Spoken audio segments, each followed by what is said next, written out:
This STB 556 is not only incredible in multiplayer, but is going to be meta in Warzone 2. With Warzone 2 less than a week away, I thought it would be a good idea to show you a build that's incredible in multiplayer, but is also going to be so dominant in Warzone 2 because of the range of Al Mazrah. You're going to be using snipers. You're going to need something to complement a sniper that has both range and close range, and this is the build, guys. I'm telling you, it's going to be a go-to weapon in Warzone 2, and this build right here is going to absolutely dominate multiplayer as well. Before we jump into the build, I'd like to do a big shout out to the Noti Gang. If you'd like to be featured in the next Noti Gang shout out, make sure to like the video, subscribe, ring the bell, and comment Noti Gang below.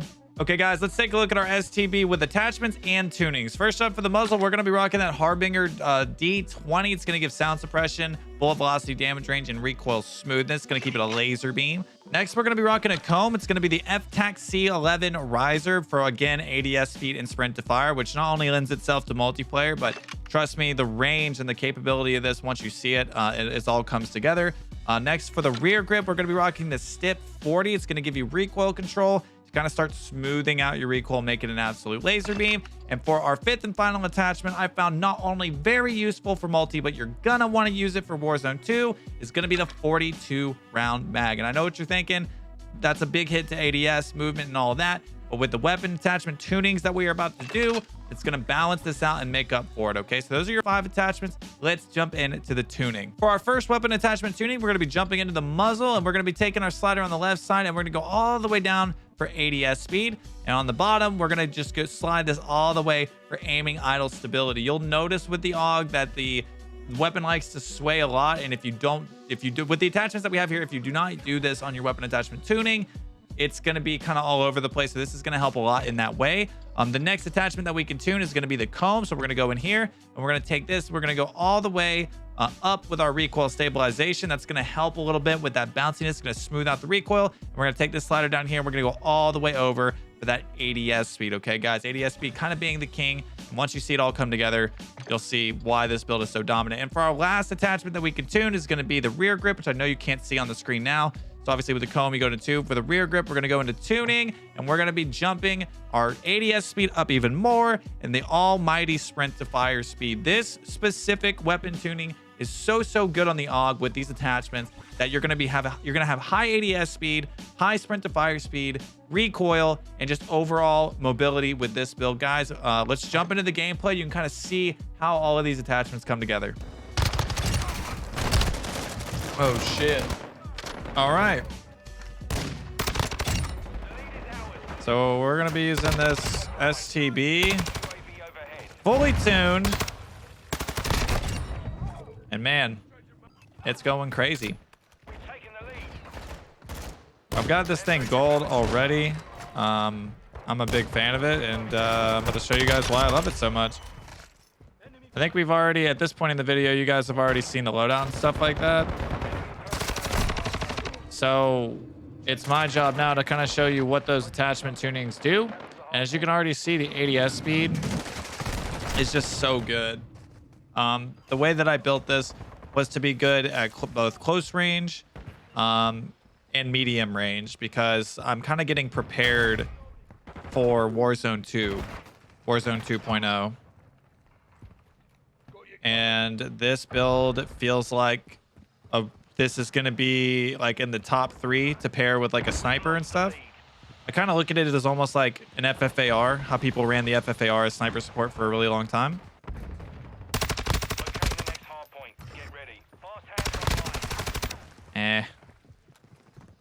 Let's see that ADS speed. That's like, for something that has good range, it's going to be hard to find something that's like, that does both of these things. I think that the 74U is going to be up there too. Which we do have a video on this 74U. I just don't think I have that one tuned just yet. So be on the lookout for that. We'll probably do another 74U like with tuning. I've just been doing a lot of testing on a lot of research, and this gun just feels like, I don't know, man. This one might be the most balanced like at all ranges.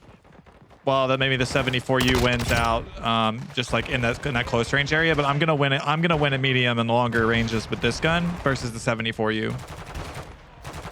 Which many people anticipate being the kind of like the go-to. I think when Warzone 2 launches is the 74U. This is actually a good example of like the range that this thing has. It's just the killability. This guy's gonna get me again. Nope. There you go.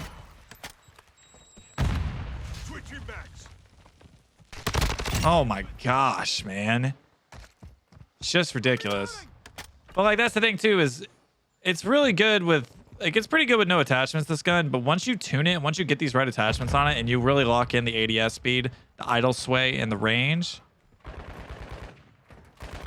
like, there's sometimes where I put out a loadout, or like I do a loadout and I'm like, you know, maybe I could do this one thing or this other thing better.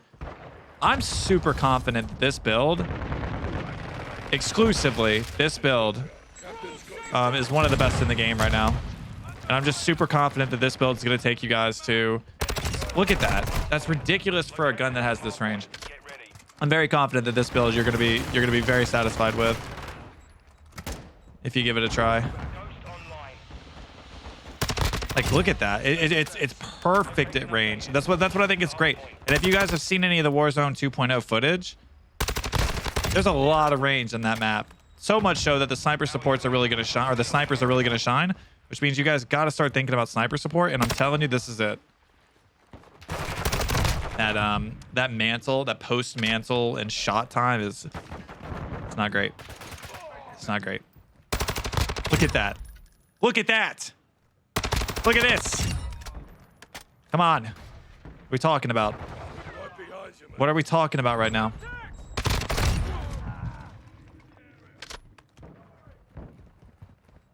That's a sheesh moment. That was a sheesh moment. Silly, man.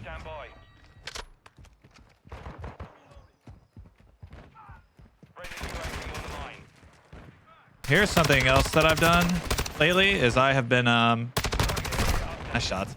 I've been playing with sprint, like automatic tac sprint off, because of the sprint to fire time in this game being baked in to like just be worse. So like I'll go into situations like this. What is that guy doing, chat? What is that guy doing? What is that guy doing, chat?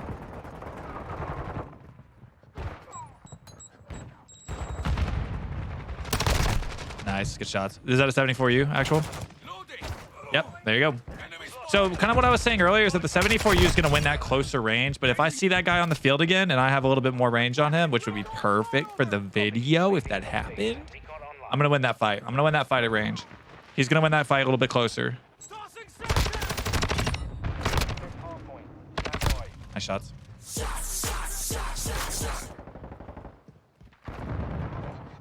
Nice shots, nice shots, nice shots. Yeah!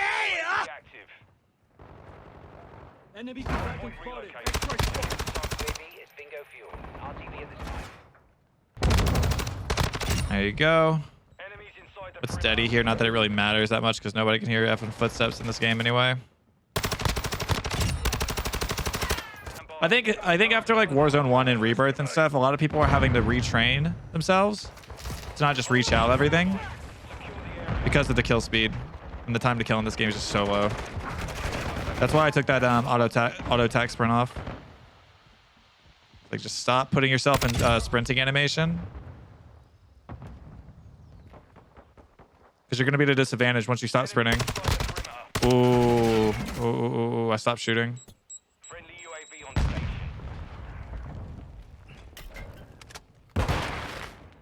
Enemy personnel at the hard point.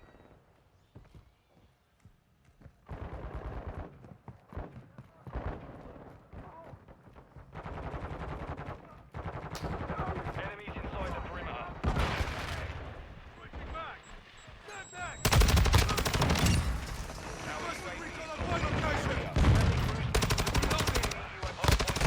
Oh, I died too. The dualies, I'm actually using those too. Look.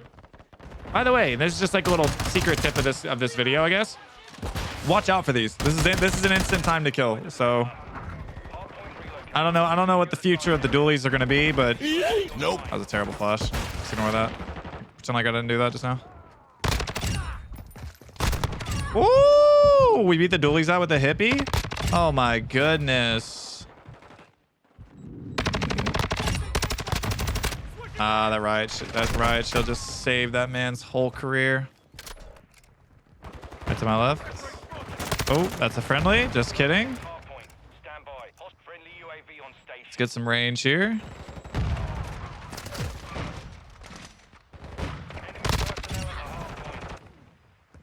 Here's some range.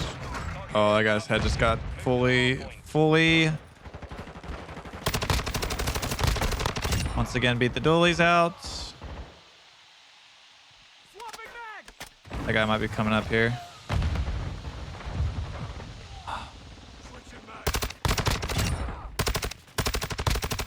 Nice, beautiful range there. That's you're not gonna get that as much with the 74U2. So that's kind of like what I feel like I'm really zeroed in on, is just focusing on the Warzone 2.0 builds, because I know like maybe some people that are watching this are gung-ho multiplayers, you know, and I respect that.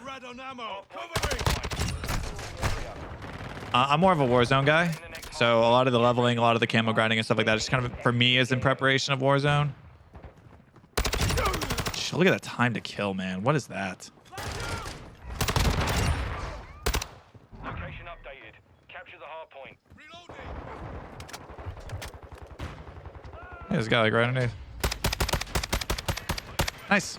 So, yeah, I don't know. I feel like that was a pretty solid. What we get? 37? Yeah, really solid. Just kind of overview of what I think is the strongest STB build in multiplayer right now. And I think it's going to transfer over really well to Warzone 2.0. So thank you guys for watching, and I'll see you in the next video.